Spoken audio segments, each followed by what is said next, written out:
যোৱা ৰাতি প্ৰায় 2-3টামান বজাত আমাৰ মিলৰ পৰা যিটো ষ্টাৰ্টাৰৰ পৰা মটৰলৈকে থকা কপাৰ তাৰৰ যিটো কানেকশ্যন সেই কানেকশ্যনটো চুৰি হয় আৰু আমাৰ পথাৰৰ যিটো চৰকাৰে দিয়া আঁচনিৰ যিটো পানীৰ প্ৰজেক্ট আছে সেই পানীৰ প্ৰজেক্টৰ এগ্ৰিকালচাৰৰ সেই প্ৰজেক্টৰ তাৰবিলাক চুৰি হয়। আমি ৰাতিপুৱা গোপনসূত্ৰে অনুসন্ধান পাই গম পাওঁ যে আমাৰ গাঁৱৰে দুজন ল'ৰাই এই কামটো কৰিছে, চুৰি কামটো। তাৰে এজনক ৰাজীৱ আলীক আনি সোধা পোছা কৰাত তেওঁ গোটেইখিনি কথা সৈকাৰে যে তেওঁ তাৰ নিয়াটো হয়।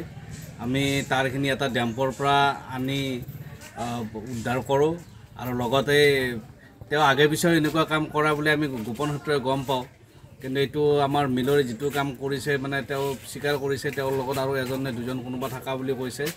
এজন সাদ্দাম আলী বিজু আৰু এজনৰ নাম এতিয়ালৈকে কোৱা নাই। আজি আমি ৰাজীৱ আলীক আমি এটা ধৰিছোঁ হাতেলতে, সাদ্দাম আলী এতিয়ালৈকে ধৰা পৰা নাই। আগে পিছে কৰি থাকে বুলি আমি শুনা পাইছোঁ। আৰক্ষী প্ৰশাসনক খবৰ কৰা হৈছে, আহি এতিয়া গতাই দিয়া হ'ব আৰক্ষী। যোৱা ৰাতি প্ৰায় 2-3টামান বজাত আমাৰ মিলৰ পৰা যিটো ষ্টাৰ্টাৰৰ পৰা মটৰলৈকে থকা কপাৰ তাৰৰ যিটো কানেকশ্যন সেই কানেকশ্যনটো চুৰি হয় আৰু আমাৰ পথাৰৰ যিটো চৰকাৰে দিয়া আঁচনিৰ যিটো পানীৰ প্ৰজেক্ট আছে সেই পানীৰ প্ৰজেক্টৰ এগ্ৰিকালচাৰৰ সেই প্ৰজেক্টৰ তাৰবিলাক চুৰি হয়। আমি ৰাতিপুৱা গোপনসূত্ৰে অনুসন্ধান পাই গম পাওঁ যে আমাৰ গাঁৱৰে দুজন ল'ৰাই এই কামটো কৰিছে, চুৰি কামটো।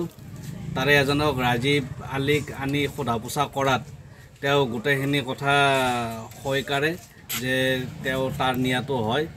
আমি তাৰখিনি এটা ডেম্পৰ পৰা আনি উদ্ধাৰ কৰোঁ আৰু লগতে তেওঁ আগে পিছে এনেকুৱা কাম কৰা বুলি আমি গোপন সূত্ৰে গম পাওঁ, কিন্তু এইটো আমাৰ মিলৰে যিটো কাম কৰিছে মানে তেওঁ স্বীকাৰ কৰিছে। তেওঁৰ লগত আৰু এজন নে দুজন কোনোবা থকা বুলি কৈছে। এজন সাদ্দাম আলী বিজু আৰু এজনৰ নাম এতিয়ালৈকে কোৱা নাই। আজি আমি ৰাজীৱ আলীক আমি এটা ধৰিছোঁ হাতেলতে, সাদ্দাম আলী এতিয়ালৈকে ধৰা পৰা নাই। আগে পিছে কৰি থাকে বুলি আমি শুনা পাইছোঁ। আৰক্ষী প্ৰশাসনক খবৰ কৰা হৈছে, আহি এতিয়া গতাই দিয়া হ'ব আৰক্ষী।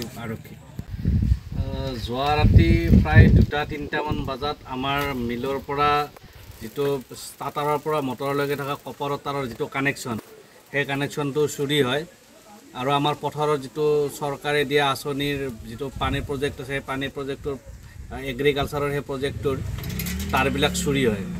আমি ৰাতিপুৱা গোপনসূত্ৰে অনুসন্ধান পাই গম পাওঁ যে আমাৰ গাঁৱৰে দুজন ল'ৰাই এই কামটো কৰিছে, চুৰি কামটো। তাৰে এজনক ৰাজীৱ আলীক আনি সোধা পোছা কৰাত তেওঁ গোটেইখিনি কথা সৈকাৰে যে তেওঁ তাৰ নিয়াটো হয়। আমি তাৰখিনি এটা ডেম্পৰ পৰা আনি উদ্ধাৰ কৰোঁ আৰু লগতে তেওঁ আগে পিছে এনেকুৱা কাম কৰা বুলি আমি গোপন সূত্ৰে গম পাওঁ, কিন্তু এইটো আমাৰ মিলৰে যিটো কাম কৰিছে মানে তেওঁ স্বীকাৰ কৰিছে। তেওঁৰ লগত আৰু এজন নে দুজন কোনোবা থকা বুলি কৈছে। এজন সাদ্দাম আলী বিজু আৰু এজনৰ নাম এতিয়ালৈকে কোৱা নাই। আজি আমি ৰাজীৱ আলীক আমি এটা ধৰিছোঁ হাতেলতে, সাদ্দাম আলী এতিয়ালৈকে ধৰা পৰা নাই। আগে পিছে কৰি থাকে বুলি আমি শুনা পাইছোঁ। আৰক্ষী প্ৰশাসনক খবৰ কৰা হৈছে, আহি এতিয়া গতাই দিয়া হ'ব আৰক্ষী। যিকোনো খবৰৰ বাবে যোগাযোগ কৰক 7099017330 লগতে 7099017110 নম্বৰত।